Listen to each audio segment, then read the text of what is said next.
एक हुबले ये भी वरो hakani ka video kwa open snyao chapi wa udai lut no ka Manchester United ye ki player yongka kat wadarem ko haka Europa League final tene yi idau chim ko ye ka te karai te ton pat ye ka ni ka video hadu wakon khanang wa yo tip ye wa sakhiat te chwa wos dangi hamdam le u ye subscribe your new channel khanang wa yo pten cho cho phu yo ye ki video wa thame te ton dangi Hadin wadarem ka Manchester United da wila not waka Tottenham haka Europa League final.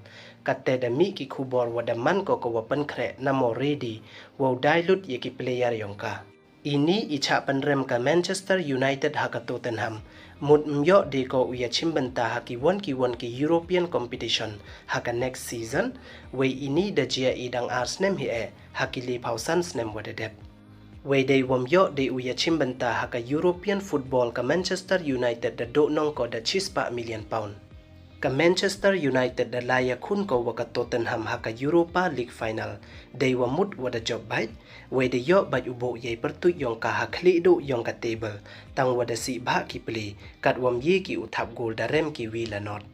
Way da ong le waha ini ido nong ka Manchester United. Da hap dai ko le ya u captain yong ka u Bruno Fernandes.